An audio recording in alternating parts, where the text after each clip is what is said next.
Señor les bendiga, bienvenidos en el nombre del Señor. Por favor, apaguen su teléfono antes de comenzar. El otro día me sonó uno por ahí. Bueno, bienvenidos en el nombre del Señor. Un gusto poder reunirnos en su casa y poder una vez más abrir su palabra, que es bendita, que es poderosa, que es grande. Y bueno, antes de comenzar, 3 anuncios para variar, uno para cada día de la semana. Mañana tenemos noche de oración, no se los olvide. Yo he tenido que faltar por causas de fuerza mayor y me ha dolido porque siempre quiero estar aquí, por lo menos un viernes sí, un viernes no, cuando puedo los 2 viernes, pero siempre suceden cosas. Bueno, los invitamos para que nos acompañen el día de mañana, los que puedan, a seguir orando como iglesia, unos por otros, intercediendo como iglesia, trayendo nuestras peticiones al Señor. Escuchaba al pastor David Jeremiah esta mañana y estaba hablando de la oración acerca de cómo la guerra espiritual se gana con oración. Y es que la armadura de Dios es algo que nos debe de vestir y proteger para hacer frente a las acechanzas del enemigo, pero lo importante a la hora de entrar en acción es la oración. Y no debemos de desmayar en la oración, orando unos por otros, por el pastor, por los líderes, por los hermanos enfermos. Y los invitamos a que el día de mañana estén aquí a las 7 de la tarde para tener un buen tiempo en oración. El sábado, les dije que uno para cada día. El sábado habrá limpieza en la iglesia, así de que también los invitamos a los que puedan. Es más, no si aunque no puedan, vengan. No, a las 3 de la tarde van a reunirse muchos hermanos a darle una limpieza general a la iglesia. Así que los invitamos, es hora de trabajar, de arreglar un poquito el edificio.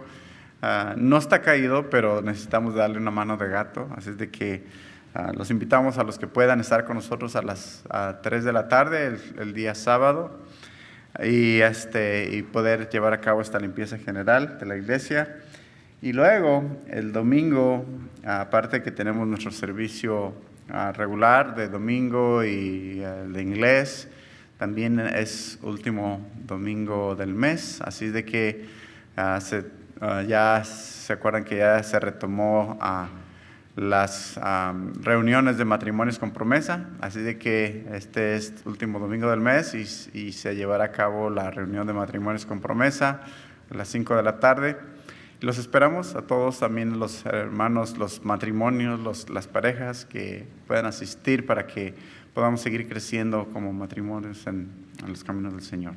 Así de que los invitamos a todos y esos son los 3 que tenía los 3 anuncios para los 3 días que nos faltan de la semana. Así que apúntense y continuamos adelante.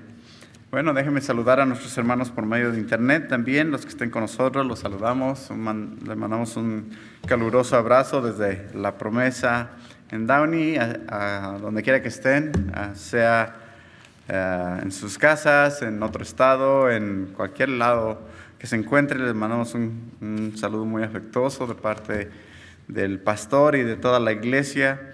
Así de que, bueno, nos da gusto que estén acompañándonos en esta tarde. Y queremos pasar un buen tiempo en la palabra, así como lo fue el tiempo en la alabanza.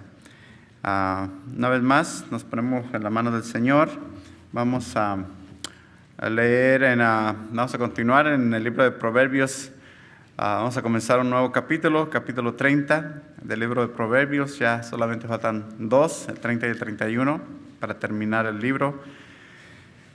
Y capítulo comienza un tanto diferente lo que vamos a ver. Así de que vamos a leer en Proverbios capítulo 30 del versículo 1 hasta el versículo 6 para comenzar luego con una oración. Amén.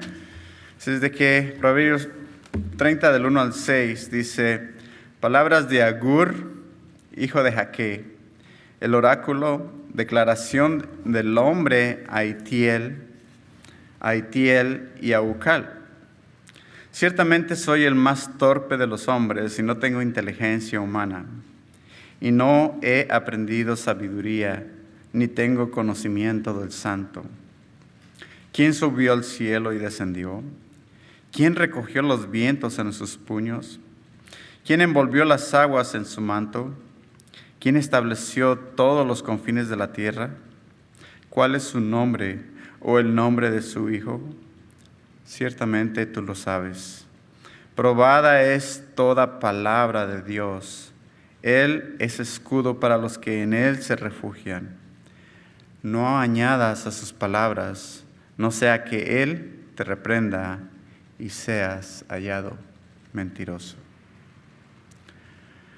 Padre, te damos gracias, Señor, porque estamos reunidos aquí en tu nombre. Señor, una vez nos gozamos de poder abrir tu palabra, de poder, Señor,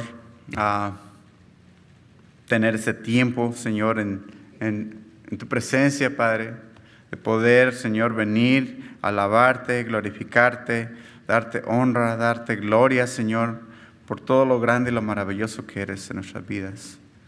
Padre, gracias, Señor, porque podemos acercarnos a ti. Señor, gracias porque nos diste esa entrada, Señor, por medio de nuestro Señor Jesucristo, ese camino amplio, ese camino nuevo que Él abrió para que nosotros pudiéramos acercarnos, Señor, a tu presencia. Gracias, Padre, porque nos perdonaste, porque nos levantaste por medio de Él, porque nos sacaste del fondo cenagoso, Señor, y porque podemos, Señor, amarte y podemos glorificarte, Señor, por lo que has hecho en nuestras vidas. Padre, venimos esta tarde delante de tu presencia, una vez más humillados, Señor, delante de ti, reconociendo tu grandeza y tu amor, reconociendo lo maravilloso que eres, reconociendo, Señor, que tú eres el único que importa en este lugar. Queremos pedirte, Padre, que tú, Señor, quites todo lo que está estorbando nuestra mente y nuestro corazón en esta tarde, para que podamos concentrarnos solamente, Señor, en tu palabra, que podamos, Señor, entregarnos completamente a ti, Señor, y podamos seguir discerniendo, edificándonos, Señor, por medio de ella. Gracias, Padre, por tu amor y por tu bondad. Sabemos que, Señor, tú tienes cuidado de nosotros y seguirás teniéndolo, Señor. Te damos gracias, Señor, por nuestra hermana José, Señor, que ya parece que salió bien de su operación y parece que ya está en su casa, Señor. Queremos darte gracias, Señor, porque has estado con ella. Te pedimos, Señor, que la sigas restaurando, Señor, que la sigas sanando, que la sigas levantando, Señor, para que pronto ella pueda recuperar, Señor, su salud completamente y pueda seguir su vida cotidiana, Señor. Igualmente te pido, Señor, por mi hermano a Juan Morfín, Señor, que, Señor, me dio tanto gusto verlo el martes, Señor. Gracias porque has hecho una obra maravillosa en su vida, Señor. Y quiero pedirte, Señor, que sigas, Señor, con él, que sigas, Señor, al cuidado de él, Señor. Pongo en tus manos, Señor, ese dolor que tiene, Señor, que no le encuentran. Padre, ¿qué es lo que tiene, Señor? Te pido que uses los doctores, que uses todo lo necesario, Señor, para que él pueda también tener descanso y que le puedan dar los medicamentos correctos, Señor, para que él pueda encontrar, Señor, sanidad. Padre, sabemos que para ti no hay imposible. Si tú puedes hacer la obra en su vida, Señor, te lo pongo en tus manos, Señor. Toca su corazón, toca su cuerpo, Señor. Levántalo, Padre. Igualmente, Señor, te pido que sigas, Señor, con mi hermana Olaya, Señor, con sus rodillas, Señor, que aquí te pido que sigas, Señor, obrando, Señor, en ese cuerpo, Señor, si la van a operar o si ya la operaron, Señor, no sé, Padre, pero quiero pedirte que, Señor, tú pongas tu mano de sanidad en su cuerpo también para que esa rodilla, Señor, sea sanada y que uses lo necesario, Señor, los doctores, los medicamentos, todo lo necesario, Señor, para que también ella pueda tener ese descanso, Señor. Una vez más te pido que la fortalezcas, que la levantes, Señor. Padre, también pongo en tus manos, Señor, a mi hermana Daniela, Señor, que también me dio gusto verla el domingo, Señor, aunque, Señor, sabemos que ha estado un poquito decaída, Señor, te pido que sigas también obrando en su vida, Señor, y que sigas haciendo, Señor, la obra en su cuerpo, Padre, y que podamos seguirla viendo, Señor, aquí con ese deseo de buscarte, de amarte, de seguirte y de servirte, Señor. Padre, quiero también poner en tus manos a mi hermano Jorge Cárdenas, Señor, que también ha estado batallando con esta enfermedad en su piel, Señor. Y Padre, gracias, Señor, porque sabemos que tú eres el único que le da descanso y sabemos que eres el único que puede hacer la obra en su vida. Lo ponemos en tus manos, Señor, para que también sigas, Señor, sanándole, sigas levantándole, Señor. Gracias, Padre, porque sabemos que tú tienes cuidado de tus hijos. Igualmente, Señor, queremos seguir clamando por todas nuestras demás hermanas, Señor, nuestra hermana Raquel, nuestra hermana Lupita, nuestra hermana Ruth Manso, nuestra hermana Raquelita, nuestra hermana Lucy, Señor, todas nuestras hermanas, Señor, que siga, Señor, fortaleciéndoles sus vidas, Señor, para que ellas continúen, Señor, siempre adelante, agarradas de tu mano, Señor. Gracias, Señor, por lo que has hecho en sus vidas. Seguimos clamando por ellas y por nuestros hermanos, por nuestro hermano Benny, por nuestro hermano Moisés y todos nuestros demás hermanos, Señor, que han estado pasando por dificultad, nuestro hermano Legario, Señor. Gracias, Padre, porque sabemos que tú sigues al cuidado de tus hijos. Nos ponemos en tus manos, Señor. Igualmente, Señor, te sigo pidiendo, Padre, que tú seas, Señor, el que siga hablándonos por medio de tu palabra, que tú seas el que use, Señor, mis labios en esta noche, que quite, Señor, todo egoísmo que haya en mí, Señor, todo lo que estorbe, Señor, para tu palabra, que no sea yo, Señor, sino que seas tú hablándonos por medio de tu palabra en esta tarde y que sea solamente tú el que se lleve la honra y la gloria. Ponemos en tus manos, Señor, en esta tarde, bendícenos y bendice a todos aquellos hermanos que vienen con necesidad o que tienen alguna necesidad en esta tarde. Los ponemos en tus manos, Señor, para que tú hagas tu obra perfecta en sus vidas. Te doy gracias, Señor, una vez más, y me pongo en tus manos, en el nombre de Cristo Jesús. Amén. Amén. Pues bien, como les decía al principio, y ustedes ya lo notaron, este capítulo comienza de una forma muy diferente a como veníamos viendo. De acuerdo a los comentaristas y los expertos, los eruditos, los proverbios de Salomón terminaron hasta el final del capítulo 29, porque tanto el capítulo 30 y el capítulo 31 dan un encabezado de un autor diferente. Y aquí encontramos varios nombres medio raros, y raros porque básicamente este es el único lugar que se menciona en la Biblia. En otra palabra, no hay manera de encontrar información acerca de estos personajes en algún otro lado en la palabra de Dios. Y tanto el capítulo 30 como el capítulo 31 comienzan con un título de nombres desconocidos para nosotros. Aquí encontramos básicamente 5 nombres: Agur, Jaque, Itiel y Ucal, los cuales, como dije, no hay manera de encontrar información de ellos en otro lado en la palabra de Dios. Y al comienzo del capítulo 31 encontramos que se nos menciona a un rey, Lemuel. Y casi son muy parecidos los dos versículos. Si fijamos en el capítulo 30, versículo 1, dice: palabras de Agur, hijo de Jaque, el oráculo, declaración del hombre a Itiel y a Ucal. Y luego el capítulo 31 comienza: palabras del rey Lemuel, oráculo que le enseñó su madre. Y algunos han querido poner a este rey Lemuel como el mismo Salomón, lo cual es inconcebible, porque en realidad no encontramos que Salomón, siendo Salomón, no se hubiera identificado como tal. Y para ello simplemente necesitamos de ver Proverbios 1:1. Y fíjense cómo lo pone Proverbios 1:1. Dice: los proverbios de Salomón, hijo de David, rey de Israel. O sea, Salomón no tiene nada que esconder. Salomón no tiene nada de qué encubrir como para ponerse otro nombre o otro sobrenombre. Entonces, Salomón no tenía ningún problema con decir que él era el autor de los proverbios. Y sabemos que, de acuerdo al libro de Primera de Reyes, Salomón tuvo muchos más proverbios y mucho más cantares, que no todos llegaron hasta nosotros, solamente los que Dios quiso que llegaran hasta nosotros en su palabra, son los que podemos ver, porque los que menciona en Primera de Reyes son muchísimos más de los que tenemos, tanto proverbios como cantos o cantares, aunque sabemos que hay salmos también que son de la autoría de Salomón. Pero cuando Salomón se identifica, él no esconde nada. Igualmente, en el capítulo 25 de Proverbios, versículo 1, nos da el encabezado en cuanto a que los proverbios que están escritos en esa parte, desde el 25 hasta el final del 29, fueron proverbios transcritos por los varones, de los hombres del rey Ezequías, rey de Judá. Y obviamente también de esa manera lo declara con seguridad el capítulo 25:1.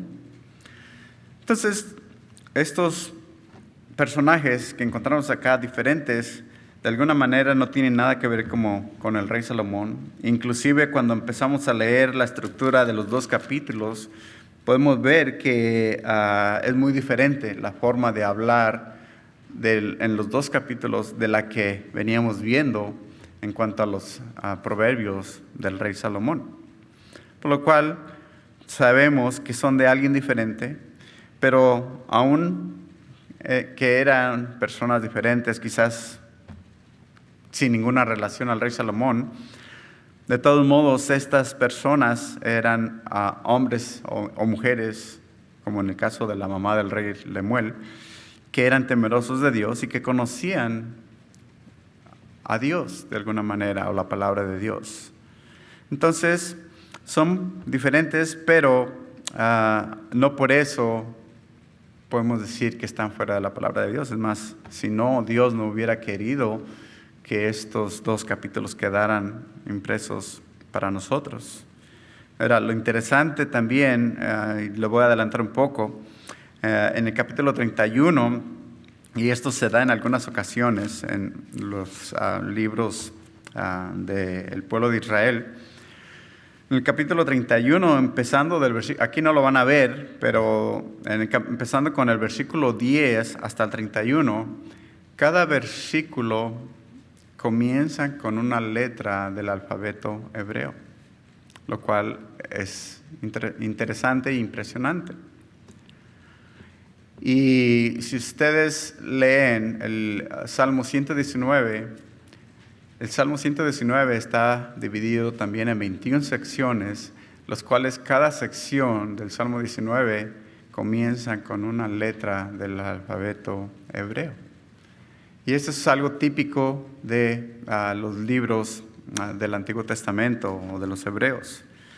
Pero es muy bonito, muy interesante. Entonces, por esa razón podemos también constatar de que el autor del Proverbios 31 es una persona muy temerosa de Dios también, igualmente como lo termina. Hay muchas pistas como para creer que estas personas eran temerosas de Dios. Ahora, cuando no encontramos mucha información acerca de los personajes o de las personas o los autores, como en este caso de estos dos capítulos, se presta a mucha especulación. Y muchos especulan. O sea, hay comentaristas o historiadores que dicen, no, pues estos eran estos, o estos eran aquellos, estos vienen de allá, estos venían de acá. Pero en sí no hay mucha información acerca de dónde, no hay información. En realidad solamente se mencionan aquí. Y una versión, no sé si ustedes han escuchado de la versión Torres Amat, que es una versión católica de la Biblia. Es más o menos del tiempo de la Reina Valera, casi usa el mismo lenguaje. Esta versión pone, y si ustedes la leen, va a poner estos personajes que vemos en el capítulo 31, versículo 1, el capítulo 30, versículo 1, como que son de un lugar que se llamaba Masá, lo cual es incorrecto, porque esto solamente se encuentra en esta versión. Y en realidad la palabra masá se encuentra en este versículo, que es una palabra hebrea, pero no tiene nada que ver con el lugar. Más bien, esta palabra describe la palabra que aquí en la versión de las Américas tenemos como oráculo, y que en la Reina Valera traduce como profecía. Y profecía es más correcto, o más apegado al original. Y esta versión de Torres Amad dice que este era el lugar de donde eran estas personas, lo cual es incorrecto. Así es de que más bien vamos a enfocarnos en lo que dice la traducción hebrea, y que usa la palabra masá para describir la profecía, o el dicho, o la sentencia, o el oráculo, como lo tenemos aquí en el libro, en la versión de las Américas. Y cuando dice el oráculo o declaración del hombre, Aitiel y Eucal, como dije, es mejor la traducción profecía, o la palabra profecía, traduciendo esa palabra oráculo o masá. Y básicamente esta palabra masá significa una carga. Si usted tiene una versión en inglés, habla de burden, o sea, la carga que puso sobre estas personas. Igualmente el capítulo 31, versículo 1. La misma palabra es usada en los dos versículos. Y básicamente esta palabra quiere decir dicho, sentencia, profecía o carga de parte de alguien. Entonces, cuando un profeta hablaba una profecía, era un dicho o sentencia de parte de Dios para alguien, el pueblo de Israel. Por lo cual, aquí podemos decir que es mejor decir profecía o sentencia o carga. Pero Agur en estos versículos, porque acuérdense que son las palabras de Agur, no tenemos que desenfocarnos de esto, ya no son las palabras de Salomón, sino que en estos versículos vamos a ver lo que él describe. Y en el versículo 2 al 3, Agur describe su ignorancia y su limitación ante la sabiduría y el conocimiento de Dios, del Santo, describiendo así su asombro y su incertidumbre por la grandeza de la creación de Dios. Fíjense, versículos 2 y 3 dice: ciertamente soy el más torpe de los hombres y no tengo inteligencia humana, y no he aprendido sabiduría ni tengo conocimiento del Santo. Y básicamente Agur se está describiendo como alguien que verdaderamente es torpe y no tiene que es ignorante y no tiene conocimiento verdaderamente de Dios. Y cuando empezamos a leer esto, parece que él se está humillando, porque en realidad comienza a hablar acerca de la creación de Dios y de la palabra de Dios, lo cual contradice un poco lo que él siente, pero más bien es que él se está sintiendo así ante la creación y ante la palabra de Dios.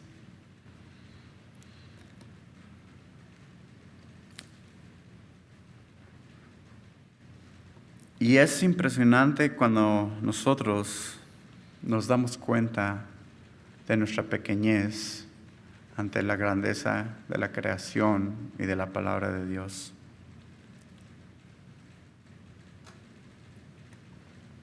El mes pasado tuvimos oportunidad de ir a un viaje a la otra costa, a la costa este de Estados Unidos, a Pensilvania. Y es un vuelo de entre 5:30 a 6 horas.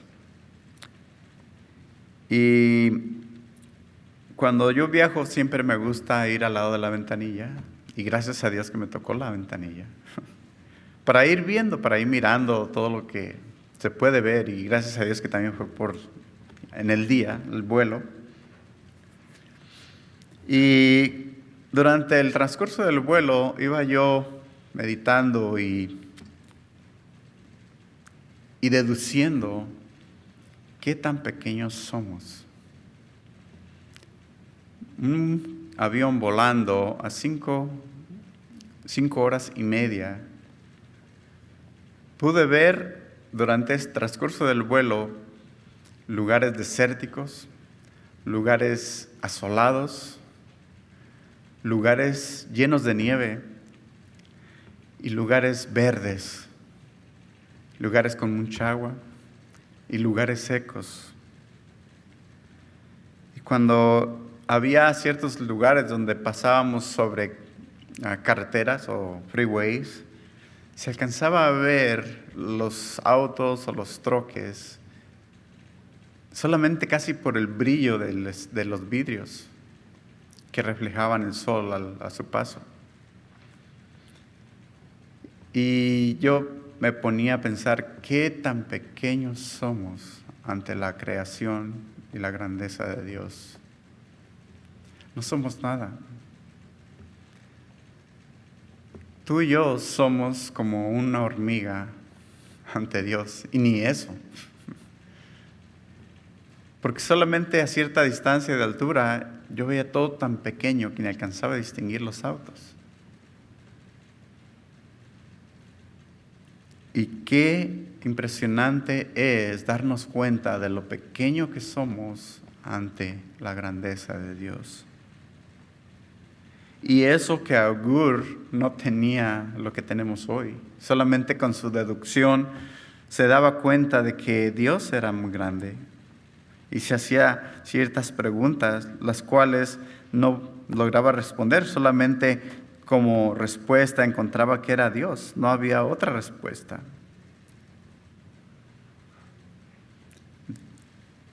Primero, se siente ignorante, se siente torpe, me llamó la atención una de las versiones en inglés porque dice que se siente bruto. De alguna manera lo traduce de esa manera. Pero dice, no he aprendido sabiduría ni tengo el conocimiento del Santo. El versículo 4 hace 5 preguntas retóricas que su única respuesta es obvia y que es Jehová, el Dios Todopoderoso. Versículo 4 dice, ¿quién subió al cielo y descendió? ¿Quién recogió los vientos en sus puños? ¿Quién envolvió las aguas en su manto? ¿Quién estableció los confines de la tierra? ¿Cuál es su nombre o el nombre de su Hijo? Ciertamente tú lo sabes. Y quiero de antemano hacer una nota aquí. Esta frase, ciertamente tú lo sabes, es algo que solo encontramos en la versión de las Américas. Ni la versión de inglés, ni la hebrea, ni la Reina Valera encontramos esta frase. Pero en sí, las preguntas retóricas dan la respuesta. ¿Quién subió al cielo y descendió? El único que podía y que puede de esa manera es Dios. En ese tiempo ni siquiera tenían aviones, obviamente. Y Agur dice, ¿quién es el único posible para hacer esto? Para subir al cielo y para descender. ¿Quién recogió los vientos en sus puños al ver el mar, sus límites? ¿Quién estableció todos los confines de la tierra? ¿Cuál es su nombre o el nombre de su Hijo? Y la única respuesta es Jehová, el Dios Todopoderoso, el Creador del universo que hizo los cielos y la tierra. Y yo quedaba impresionado con 5 horas de vuelo, cuando para darle vuelta a todo el mundo, ni me imagino cuántas horas son. 20, 40, no sé cuántas tienen que volar. Es impresionante la grandeza de la creación de Dios.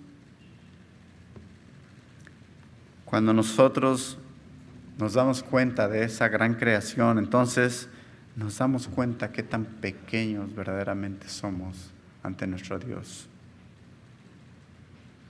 Ahora, no es suficiente razón como para alabarle, glorificarle, exaltarle, servirle a un Dios tan grande y poderoso. Dice que a veces nosotros nos queremos creer que somos los grandes, cuando no somos nada delante de Dios, somos polvo. Dios es el que es grande y poderoso y que puede hacer grandes obras y hace grandes obras, y para Él no hay nada imposible. Cuando se presenta a Job, le demuestra claramente que Él es el creador. En Job 38, del 4 al 13, le demuestra básicamente que Job no es nada ante su presencia. Y le dice: ¿dónde estabas tú cuando yo echaba los cimientos de la tierra? Dímelo si tienes inteligencia. ¿Quién puso sus medidas, ya que sabes? ¿O quién extendió sobre ella su cordel? ¿Sobre qué se asientan sus basas? ¿O quién puso su piedra angular? Cuando cantaban juntas las estrellas del alba y todos los hijos de Dios gritaban de gozo. ¿O quién encerró con sus puertas el mar cuando irrumpiendo se salió de su seno? Cuando hice de una nube su vestidura y de espesa oscuridad sus pañales. Cuando sobre él establecí límites, puse puertas y cerrojos, y dije: hasta aquí llegarás, pero no más allá. Y aquí se detendrá el orgullo de tus olas. ¿Alguna vez en tu vida has mandado la mañana y hecho conocer al alba su lugar? Para que ella eche mano los confines de la tierra, y de ella sea sacudidos los impíos. Y sabemos que podemos continuar leyendo todos estos capítulos de Job 38 y 39, hablando de Dios mostrando a Job su grandeza y su majestad, y mostrándole qué tan pequeño era él. Y a veces nosotros queremos sentirnos grandes, hermanos, pero ante Dios no somos nada. Ante la creación de Dios no sabemos nada, como se sentía Agur al comenzar.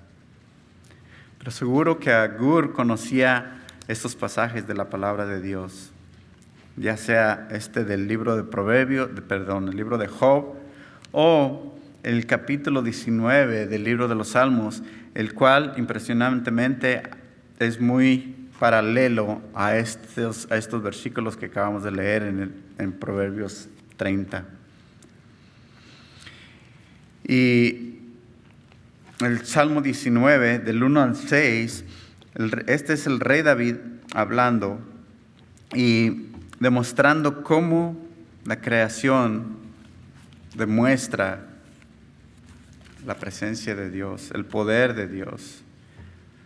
Salmo 19, del 1 al 6, los cielos proclaman la gloria de Dios y la expansión anuncia la obra de sus manos. Un día transmite el mensaje al otro día, una noche a la otra noche revela sabiduría. No hay mensaje, no hay palabras, no se oye su voz, mas por toda la tierra salió su voz y hasta los confines del mundo sus palabras. En ellos puso una tienda para el sol, y como un esposo que sale de su alcoba, se regocija cual hombre fuerte al correr su carrera. De un extremo de los cielos es su salida, y su curso hasta el otro extremo de ellos, y nada hay que se esconda a su calor. Y si se dan cuenta, estos versículos del 1 al 6 del Salmo 19 solamente describe David el transcurso de un día. Y está describiendo lo que pasa en un solo día. Y dice, los cielos proclaman la gloria de Dios. ¿Cómo es posible que un día suceda así? Que el sol sale, hace su transcurso, se mete, vuelve a salir, vuelve a transcurrir su transcurso y luego se vuelve a meter. Solamente con el transcurso de un día, David se da cuenta de que Dios es el diseñador y de que Dios continúa en control del tiempo. No hay otra respuesta, como lo dice Agur. Es solamente Dios. Dios que con su sabiduría, su creación tan a la perfección, no falla. Y si verdaderamente no hubiera la palabra de Dios, el solo hecho de la creación de Dios demostraría su grandeza. Es imposible pensar que todo se hubiera hecho de la nada o por sí solo. Y cuando verdaderamente nos detenemos a meditar en la creación hecha de Dios, entonces nos damos cuenta de su grandeza. El solo hecho de un día declara la grandeza de nuestro Dios. El solo ver las estrellas, la naturaleza, la vida, es algo que continuamente proclama esa grandeza de Dios.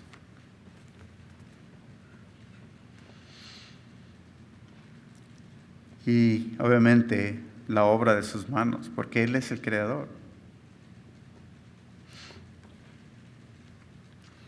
Ahora, sabemos que la frase, como les dije, de la última frase del versículo 4, no la encontramos en otras versiones, solamente aquí, pero demuestra que es algo sabido.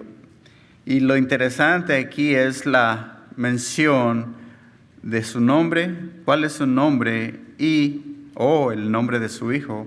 Y esto es algo que les aterroriza a los judíos leer, porque para ellos Dios no tiene un hijo. Y sabemos que ellos no creen en nuestro Señor Jesucristo, pero sabemos que Él es el Hijo al que menciona esta frase. ¿Cuál es su nombre o el nombre de su hijo? Y lo podemos ver claramente en la palabra de Dios.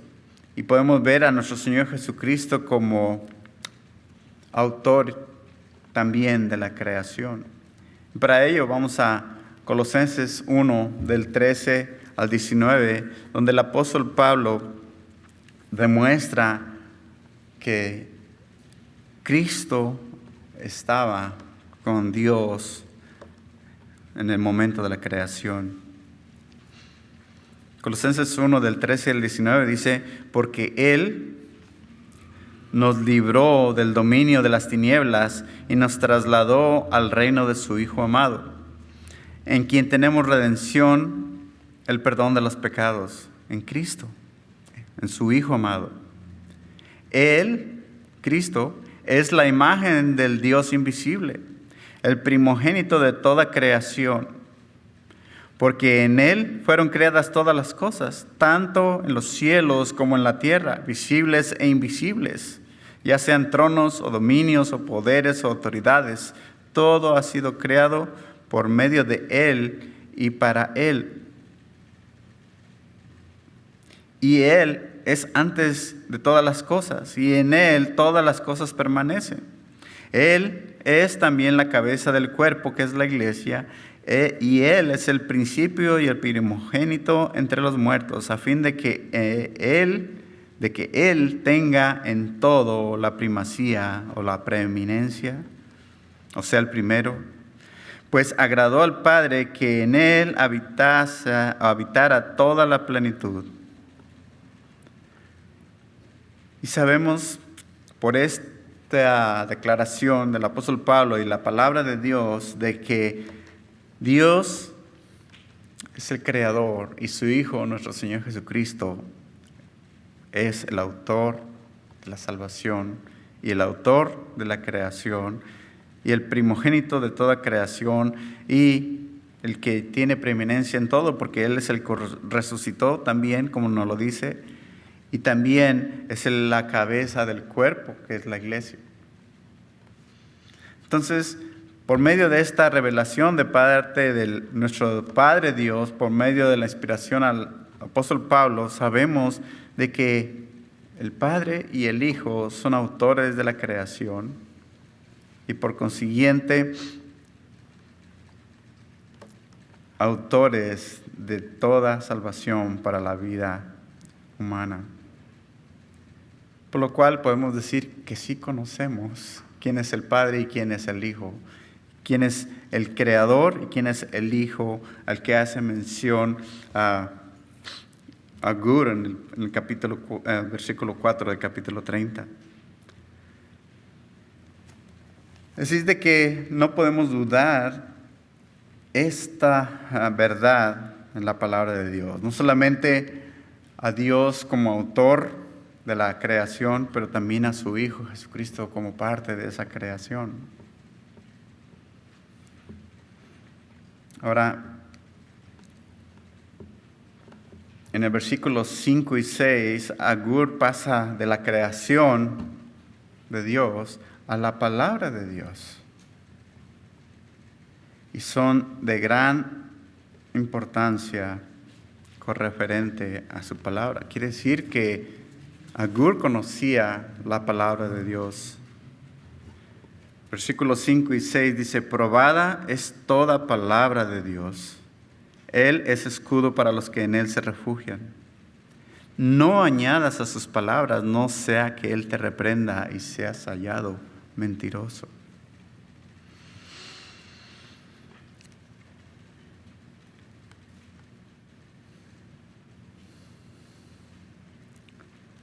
La palabra de Dios es probada, es infalible, no tiene error. Alguna versión pone esta frase como acrisolada o pasada por prueba. Quiere decir que la palabra de Dios es limpia de toda impureza y no hay falla alguna en ella. Y Agur tenía ese conocimiento. Primero había dicho que era torpe, pero porque estaba ante la grandeza de Dios. Pero él mismo dice, probada es toda palabra de Dios. Quiere decir que no hay falla alguna en ella. No hay falla, ni siquiera una mínima falla en ella, como no lo hay en la gran creación de Dios. Y lo más importante e interesante que menciona es, no añadas a sus palabras para que no sea que Él te reprenda y seas hallado mentiroso. Y les decía que de seguro Agur conocía el Salmo 19, porque la segunda parte del Salmo se refiere a la palabra de Dios. Y vamos a leer la segunda parte del Salmo 19, que es del versículo 7 al versículo 14, y vamos a ver que así es.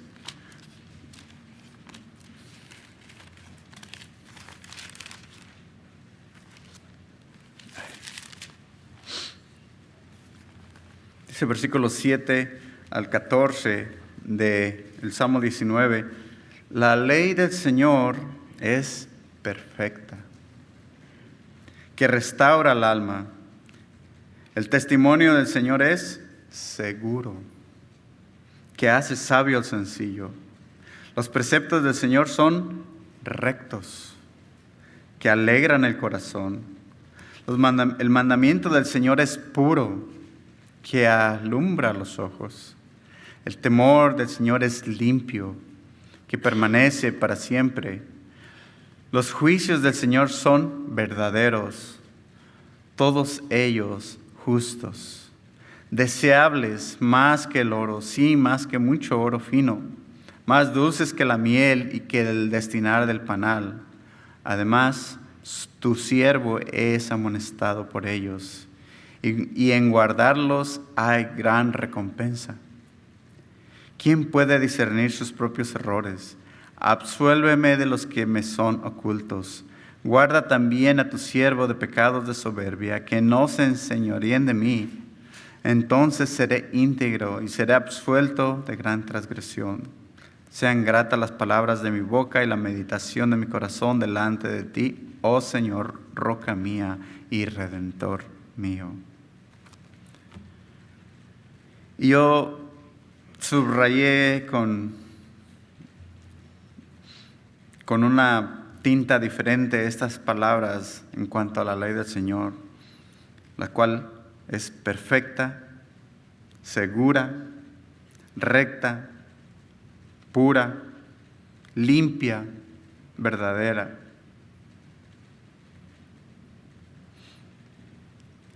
Porque la palabra de Dios es suficiente, hermanos. La palabra de Dios es lo único que necesitamos en nuestra vida. Y si el rey David había llegado a esta conclusión, nos demuestra por inspiración del Espíritu Santo cómo cada momento de nuestra vida puede ser ayudado por la palabra de Dios. Fíjese, el versículo 7, la ley del Señor es perfecta, que restaura el alma. Si necesitas restauración, la palabra de Dios te restaura. Si necesitas ayuda en el Señor, en su palabra está esa ayuda. ¿Quieres sabiduría? El testimonio del Señor es seguro, que hace sabio al sencillo. Toda la sabiduría la podemos encontrar en Él, solamente en Él. Versículo 8, los preceptos del Señor son rectos, que alegran el corazón. ¿Quieres alegría para tu corazón? Los testimonios del Señor, la palabra del Señor te va a dar esa alegría a tu corazón. Luego la segunda parte del versículo 8, el mandamiento del Señor es puro, que alumbra los ojos. Te va a hacer ver mejor, te va a quitar la venda de tus ojos, te va a quitar la ceguera espiritual. Luego el versículo 9, el temor del Señor es limpio, que permanece para siempre. La palabra de Dios permanece para siempre, nunca cambia, nunca falla. Los juicios del Señor son verdaderos, todos ellos justos. Por lo cual, cada vez que nos adentramos en la palabra de Dios, encontramos todo lo necesario para nuestra vida.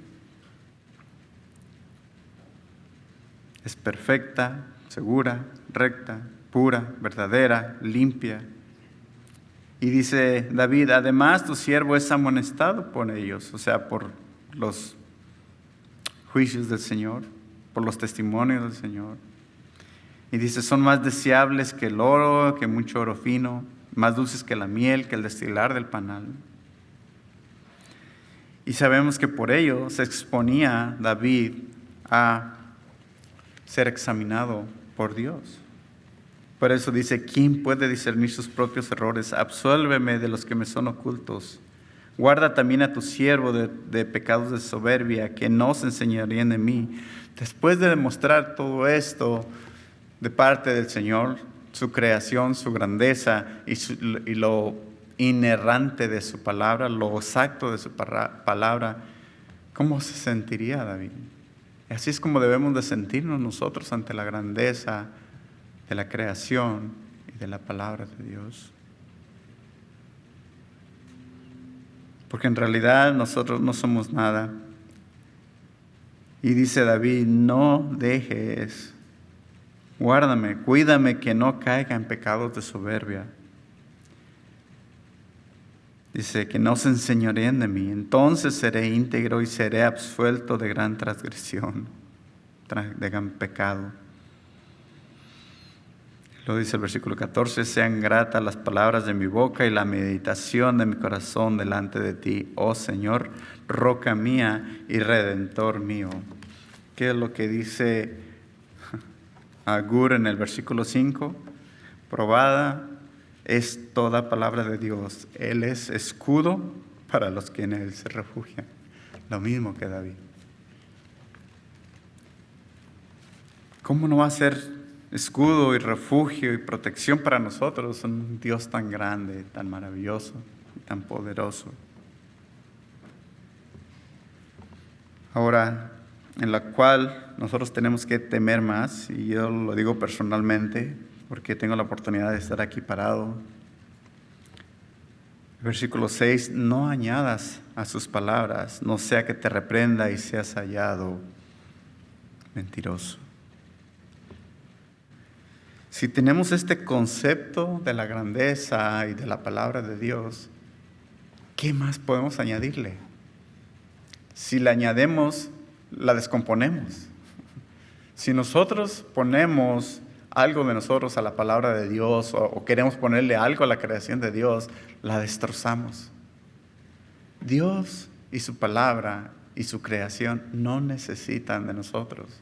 No necesitan de nuestra sabiduría. Nosotros necesitamos de la grandeza y de la palabra de Dios, de su protección y de su perfección. Y dice Agur, no añadas a sus palabras. ¿Cómo vamos a añadir a la palabra de Dios cuando no necesita nada? Cuando sabemos que no necesita nada. Y la gente se ha hecho dichos, los cuales adjudican a la palabra de Dios y no son ciertos. ¿Cuántas veces no hemos escuchado, ayúdate, dijo Dios, ayúdate que yo te ayudaré?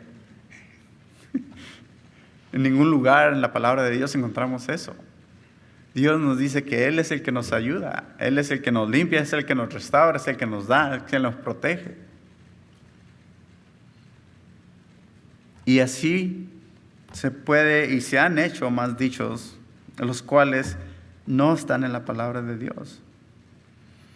Y a veces nosotros queremos añadirle un libro de acuerdo a nuestra propia sabiduría. Dios no necesita nada. Su palabra es perfecta, es pura, es limpia, es verdadera, es probada, dice Saúl. Ya no hay nada que le puedas añadir. Si a algo le ponemos, la destruimos. No podemos añadir nuestro creer o nuestra sabiduría, porque Dios es grande y maravilloso por sí solo. No necesita de nosotros, nosotros necesitamos de Él, porque somos tan pequeños como la arena del mar, como un grano de la arena del mar ante Él. La palabra de Dios es suficiente, es perfecta, es probada, es pura, no necesita de nosotros. Nosotros necesitamos conocerla, necesitamos someternos a ella, necesitamos obedecer su palabra. Y es una gran responsabilidad hablar de la palabra de Dios, porque corremos el riesgo de querer añadirle o cambiarla o usarla para nuestra propia conveniencia, o usarla para lo que yo quiero enseñar o para lo que yo quiero hacer que entiendan. No, mi responsabilidad en este púlpito es para expresar lo que Dios quiere de nosotros, para que aprendamos, para que nos enseñe a acercarnos más y entender más la grandeza y la creación de Dios. Porque es su palabra, no necesita nada más. Fíjense la responsabilidad del apóstol Pablo en cuanto a la palabra de Dios y el cuidado y el deber que él tenía de no cometer errores. Segunda de Corintios 2:17 dice el apóstol Pablo, pues no somos como muchos que comercian con la palabra de Dios, sino que con sinceridad, como de parte de Dios y delante de Dios, hablamos en Cristo. Y es que el apóstol Pablo dice, nosotros no andamos queriendo hacer negocio con la palabra de Dios, no buscamos nuestro propio beneficio. Dice, hablamos con sinceridad de parte de Dios. Y eso es lo que nos habla la palabra, y es lo que un predicador debe hablar, como de parte de Dios. No de parte de él mismo, no de parte de lo que él quiere, sino de parte de Dios, de parte de su palabra, no añadiéndole, como dice Agur, y delante de Dios. Cuando dice delante de Dios es con Dios como testigo. Y esto es lo que nos debe de hacer temblar a nosotros cuando estamos aquí. Pablo no deseaba comercializar la palabra de Dios, no quería hacer negocio con la palabra de Dios, sino hablar puramente de parte de Dios, sabiendo que tenía a Dios como testigo cuando hablaba la palabra. Y luego fíjense el capítulo 4 de 2 Corintios, el versículo 1 y 2. Por tanto, puesto que tenemos este ministerio, según hemos recibido misericordia, no desfallecemos, sino que hemos renunciado a lo oculto y vergonzoso, no andando con astucia ni adulterando la palabra de Dios, sino que mediante la manifestación de la verdad nos recomendamos a la conciencia de todo hombre en la presencia de Dios. O sea, no solamente no quería comercializar con la palabra de Dios, pero dice, no andamos en lo oculto vergonzoso, ni adulterando la palabra de Dios. Adulterar la palabra de Dios es añadir o quitar. Eso es adulterar la palabra de Dios. ¿Se acuerdan en nuestros ranchos cuando adulteraban la leche? Que para que rindiera los tarros esos de leche les ponía la mitad de agua. Eso es adulterar algo. Es ponerle para rebajarle el valor o para quitarle el valor. Dios no necesita que nosotros le cambiemos nada a su palabra. Y el apóstol Pablo dice, no andamos primero no desfallecemos, segundo renunciamos a lo oculto y vergonzoso, y no andamos en astucia ni adulterando la palabra de Dios, no la andamos cambiando, no le andamos poniendo, sino que mediante la manifestación de la verdad nos recomendamos a la conciencia de todo hombre la presencia de Dios. Y sabemos que el apóstol Pablo predicaba la palabra de Dios y que en Berea los hermanos lo examinaban cuidadosamente y verificaban por medio de la palabra de Dios que lo que el apóstol Pablo decía era verdad. En Hechos capítulo 17, versículo 11. Y es que él sabía de la responsabilidad que era la palabra de Dios y no la iba a usar ni le iba a añadir, sino que iba a ser obediente al ministerio que el Señor le había dado. Por eso el capítulo 4, versículo 1 dice, por tanto, puesto que tenemos este ministerio, según hemos recibido misericordia, no desfallecemos. Sabemos que el ministerio del apóstol Pablo le fue dado por Dios, pero él fue fiel a ese ministerio. Y dice, no desmayamos, renunciamos a lo oculto y no andamos con astucia ni adulterando la palabra de Dios.